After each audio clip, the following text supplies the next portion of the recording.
તો આગળ વાત નર્મદાના જરવાણી ગામના લોકોની હાલત કફોડી બની છે। ચોમાસાની સિઝનમાં એક વિસ્તારમાંથી બીજા વિસ્તારમાં આવવા જવા માટે જીવના જોખમે અવરજવર કરવી પડતી હોય છે। અહીં ગુરુદેરેશ્વર તાલુકાના જરવાણી ગામે વસવાટ કરતા લોકો ચોમાસાની સિઝનમાં જીવના જોખમે ગામમાંથી વહેતી ખાડી પરથી અવરજવર કરતા જોવા મળી રહ્યા છે। જો ખાડીમાં અચાનક પાણીનો પ્રવાહ વધે તો પાણીના પ્રવાહમાં તણાઈ જવાય તેવી સ્થિતિ છે, છતાં ગામ લોકો આ ભય હેઠળ ખાડી ઓળંગી અવરજવર કરતા હોય છે। ગામ લોકોએ ભેગા મળીને દેડકા ફળિયાથી મેળા ફળિયા વચ્ચે વહેતી ખાડી પરથી અવરજવર કરવા વીજ થાંભલા ગોઠવી અવરજવરની કામચલાઉ વ્યવસ્થા ઊભી કરી। વર્ષોથી અમે અગાઉ જે પુલ માટે મંજૂરી માંગેલી હતી, વીજળીના થાંભલા એમ પડી રહ્યા હતા એ રીતના, એટલે એ થાંભલા લઈ આવીને અમે પાણીના વહેણ પણ અમે પુલ બનાવ્યો છે। એ પોતા અમારા ફળિયાના જેટલા બી મિત્રો હતા 50-60 એ લોકો બધા મિત્રોએ ભેગા મળીને આ જીવનના જોખમ માટે એક પુલ બનાવ્યો છે। તો વડોદરાના શિનોરની નર્મદા નદીમાં નવા નીર આવ્યા। ઉપરવાસમાં સતત વરસી રહેલા વરસાદને પગલે નર્મદા નદીમાં પાણીની આવક વધી। સતત નર્મદા નદીમાં પાણીની આવકમાં વધારો થઈ રહ્યો છે। પાણીની આવકને લઈને નર્મદા નદીની જળ સપાટીમાં વધારો થયો। તો વડોદરાના શિનોરના કુકસ અને મોટા ફોફળિયા ગામને જોડતા રોડ પર વરસાદી પાણી ફરી વળ્યા। કુકસ ગામના ખેતરોના વરસાદી પાણી રોડ પર ફરી વળ્યા હતા। પાણી ફરી વળતા અહીં કુકસ અને મોટા ફોફળિયા ગામને જોડતો રોડ બંધ થયો છે। અહીં રોડ બંધ થતા વાહન ચાલકો અટવાયા। કુકસ તેમજ મોટા ફોફળિયા જવાના રોડ પર ખેડૂતોને ખેતી કામ અર્થે અવરજવર કરવામાં હાલાકી પડી રહી છે।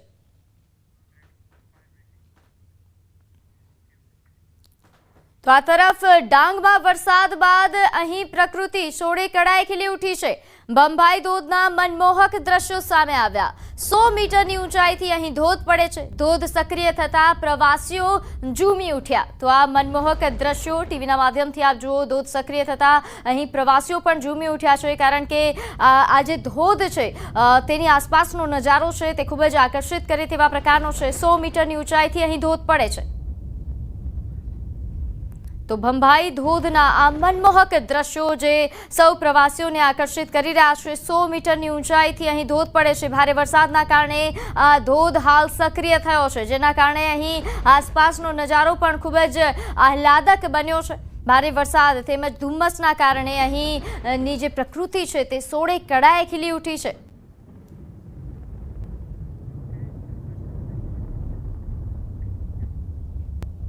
તો કચ્છમાં વરસાદી માહોલ વચ્ચે વીજ ડીપીમાં ભડાકા થયા। વીજ ડીપીમાં કડાકા ભડાકાનો વિડીયો પણ વાયરલ થઈ રહ્યો છે। ભુજના સુમરાસર શેખમાં વીજ ડીપીમાં ધડાકા થયા હતા। ચાલુ વરસાદમાં ડીપીમાં ધડાકા થતા ગામમાં વીજ પુરવઠો ખોરવાયો। તો આ દ્રશ્યો જુઓ। આ વરસાદી માહોલ વચ્ચે વીજ ડીપીમાં કડાકા ભડાકાના દ્રશ્યો છે। અહીં શોર્ટ સર્કિટના કારણે બનાવ બન્યો। ભુજના સુમાસર શેખનો આ બનાવ છે, જેનો વિડીયો વાયરલ થઈ રહ્યો છે। વીજ ડીપીમાં ભડાકા, જેના કારણે ગામમાં વીજ પુરવઠો પણ ખોરવાયો। થોડા સમય માટે ગ્રામજનોને હાલાકી ભોગવવાનો પણ વારો આવ્યો હતો। વરસાદી માહોલના કારણે આ પરિસ્થિતિ સર્જાઈ।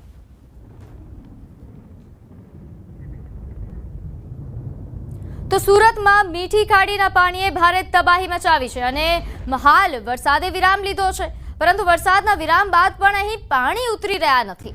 આ ઉપરાંત બીજી તરફ તંત્રની ટીમે પણ સફાઈ અભિયાન શરૂ કર્યું છે। ઘણા એવા વિસ્તારો છે કે જ્યાં પાણી ઉતરવાની શરૂઆત થઈ ગઈ છે। 4 દિવસથી પાણી ભરાયા હોવાથી લોકોને હાલાકી પડી રહી હતી। હવે નીચાણવાળા વિસ્તારોમાં પાણી ન ઓસરતા મનપાની ટીમ પણ કામે લાગી ગઈ છે। પ્રભાવિત વિસ્તારોમાં યુદ્ધના ધોરણે સુરત મહાનગરપાલિકા દ્વારા સફાઈ અભિયાન હાથ ધરાયું છે। સાફ સફાઈ બાદ આરોગ્ય વિભાગ દ્વારા દવા છાંટવાની પણ કામગીરી કરવામાં આવશે।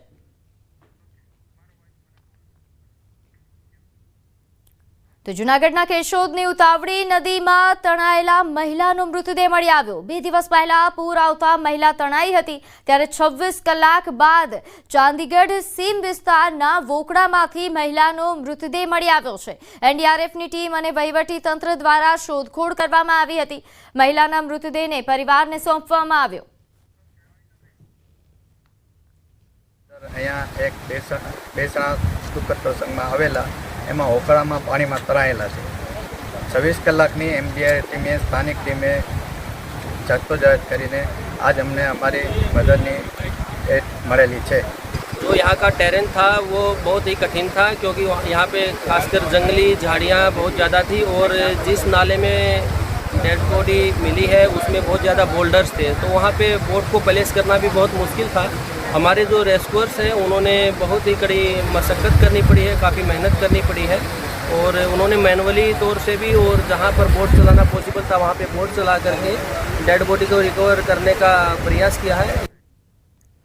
તો વાત કરીએ ઉત્તરાખંડની. ઉત્તરાખંડના ચમોલી બદ્રીનાથ રાષ્ટ્રીય ધોરીમાર્ગ પર અચાનક ભારે વરસાદના કારણે અહીં લંબાગઢ નાળામાં પાણી ભરાઈ ગયા, જેના કારણે બદ્રીનાથ ધામથી પરત ફરતા અને ધામ તરફ જતા સેંકડો યાત્રાળુઓ રસ્તામાં ફસાઈ ગયા.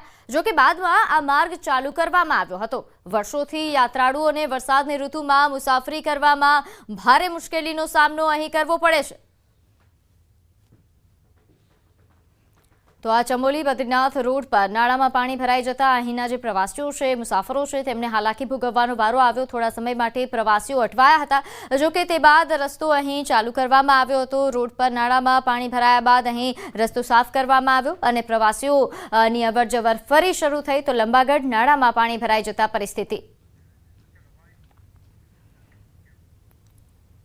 ઉત્તરાખંડના ચમોલીના નંદપ્રયાગમાં પણ રાતોરાત ભારે વરસાદના કારણે ઘણા ઘરો કાટમાળમાં દબાઈ ગયા અને ઘણા લોકોને તંબુમાં રહેવાની ફરજ પડી છે. ભારે વરસાદના કારણે રોડ પર ભેખડો ધસી પડવાના બનાવો બન્યા, તો ઘણા વાહનોને પણ નુકસાન થયું છે, જેના દ્રશ્યો જોઈ શકો છો. ઉત્તરાખંડના નંદપ્રયાગના દ્રશ્યો છે, જ્યાં મોડી રાત્રે ભારે વરસાદના કારણે તારાજી સર્જાઈ. વાહન ચાલકો ભેખડો ધસી પડવાના કારણે અહીં અટવાઈ ગયા રસ્તા પર. તો ઘણા એવા વિસ્તારો છે કે જ્યાં મકાનને નુકસાન પડ્યું. અહીં ભારે વરસાદના કારણે ઘણા એવા જર્જરિત મકાનો હતા, તે પણ ધસી પડ્યા, જેના કારણે લોકોને તંબુમાં રહેવાની ફરજ પડી. દરિયાના મોજાના કારણે મકાન ધરાશાયી થયા હોવાની બનાવ સામે આવ્યો છે. ઉનાના સૈયદ રાજપરાની આ ઘટના છે, દરિયાકાંઠા વિસ્તારની આ ઘટના કે જ્યાં ભારે કરંટના કારણે મકાન ધરાશાયી થયું. મકાન ધરાશાયીનો લાઈવ વિડીયો પણ સામે આવ્યો છે. છેલ્લા કેટલાક દિવસોમાં 2 થી 3 મકાન ધરાશાયી થયા. તાઉતે વાવાઝોડામાં પ્રોટેક્શન દિવાલ ધોવાઈ જતા અનેક મકાનો અહીં ધરાશાયી થાય છે. તો વહેલી તકે દરિયાના મોજાને રોકવાની વ્યવસ્થા કરવામાં નહીં આવે તો અનેક મકાનોને નુકસાન થવાની સંભાવનાઓ પણ વ્યક્ત થઈ રહી છે. અમારા ગામની અંદર તોકતે વાવાઝોડા દરમિયાન જે દિવાલ ધરાશાયી થઈ હતી, પ્રોટેક્શન વોલ, તે 2 થી 3 દિવસની અંદર ત્યાં વધુ પ્રમાણમાં 1 થી 2 મકાન પડી ગયા. આજે પણ એક મકાન પડ્યું છે બાબુભાઈ દાનાભાઈ ચૌહાણનું. કાલે પણ દુગાભાઈ જેઠાભાઈ રાઠોડનું મકાન પડ્યું હતું. દરિયામાં કરંટ આવવાને કારણે 2 મકાન ધરાશાયી થયા. તો આજે વિસ્તારની ઘટના છે. અહીં પ્રોટેક્શન વોલ પહેલા હતી, પરંતુ તાઉતે વાવાઝોડાના કારણે આ પ્રોટેક્શન વોલ તૂટી ગઈ છે. તેના કારણે અહીંના મકાનોને નુકસાન પહોંચી રહ્યું છે. જો વહેલી તકે અહીં કોઈ યોગ્ય વ્યવસ્થા કરવામાં નહીં આવે તો હજુ પણ તારાજી સર્જાઈ શકે. સુરતના સલાબતપુરાના ધમલાવાડ 1માં બીજા માળનો મકાનનો ભાગ ધરાશાયી થયા હોવાની પણ ઘટના સામે આવી. વર્ષો જૂના મકાનના બીજા માળનો ભાગ તૂટી પડતા 2 લોકો ઇજાગ્રસ્ત થયા. ઘટનાની જાણ થતાં જ પોલીસ PCR વાન સ્થળ પર પહોંચી. 108ની રાહ જોયા વિના જ PCR વાનમાં જ ઇજાગ્રસ્તોને સારવાર અર્થે ખસેડવામાં આવ્યા. સદનસીબે મોટી દુર્ઘટના ટળી. ફાયર વિભાગ અને પાલિકા દ્વારા વધુ કાર્યવાહી હાથ ધરવામાં આવી છે. તો અહીં નવસારીમાં સાંસદે અધિકારીઓનો ઉધડો લીધો. જર્જરિત નેશનલ હાઈવેને લઈને તેમને ખખડાવ્યા. સાંસદ ધવલ પટેલે અધિકારીઓને જાહેરમાં જ ખખડાવી નાખ્યા. સાંસદ ધવલ પટેલે વાંસદા ખાતે NHAI ના અધિકારીઓને જાહેરમાં જ તેમનો ઉધડો લીધો. કારણ કે નવસારી અને વલસાડ જિલ્લામાંથી પસાર થતો Vapi Shamlaji national highway number 56 એ જર્જરિત હાલતમાં છે. વાહન ચાલકોને ભારે મુશ્કેલી થાય છે. વાપી શામળાજી હાઈવે પ્રથમ વરસાદમાં જ જર્જરિત બનતા વાહન ચાલકો ત્રાહિમામ પોકારી ઉઠ્યા છે, જેને લઈને સાંસદ ધવલ પટેલ જાતે જ વાંસદા ખાતે જઈને કામનું નિરીક્ષણ કરતા કામમાં બેદરકારી જણાઈ અને તેમણે અધિકારીઓને ખખડાવ્યા. ચોમાસા સુધી વલસાડથી નવસારી જિલ્લા સુધી વાપી શામળાજી નેશનલ હાઈવે પર એક પણ ખાડા ન પડે તેવી ગુણવત્તાયુક્ત કામગીરી કરવા માટે સૂચન પણ આપ્યા. देखिए 19 वाजदा ऑलरेडी हमने टेंडर कर दिया है और 104 किलोमीटर हमने टेंडर किया था, जिसके अंदर 19 वाजदा का स्ट्रेच भी आता है. 1 महीना हुआ है हमें काम करते हुए. 1 महीने में हमने ऑलरेडी लगभग 60 से 65 किलोमीटर रोड पे काम कर दिया. तो 1 महीने के बाद हमारा प्लान था कि इस स्ट्रेच को भी हम टेकअप करेंगे, क्योंकि हमने किया था नेत्रांग साइड से और हम इधर की तरफ पे आ रहे थे.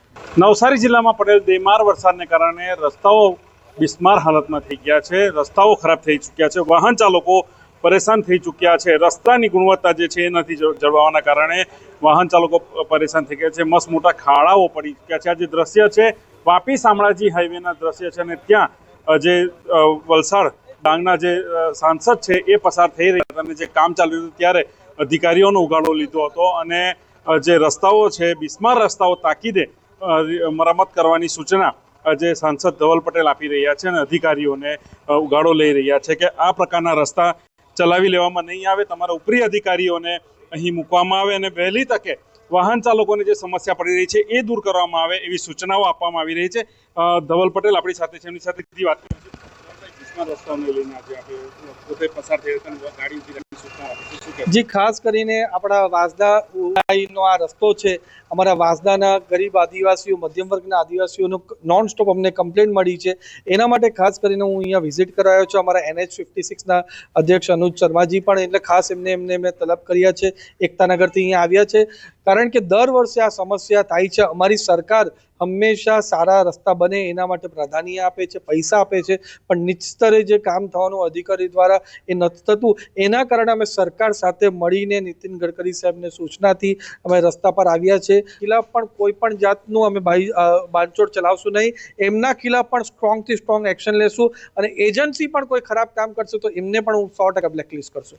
ચોક્કસથી જે રીતના બિસ્માર રસ્તાઓને લઈને હવે જે વલસાડ ડાંગના જે સાંસદ છે ધવલ પટેલ એ પણ સામે આવી ચૂક્યા છે અને અધિકારીઓને સ્પષ્ટ સૂચના આપી દીધી છે કે જો કોઈ પણ ભ્રષ્ટાચાર થશે અથવા તો કોઈ પણ બેદરકારી જો રાખવામાં આવશે આ રસ્તા જે રિપેર કરવામાં, તો એમના વિરુદ્ધ પણ કડક કાર્યવાહી થશે. પ્રવીણ પટેલ, ન્યૂઝ 18 ગુજરાતી, નવસારી.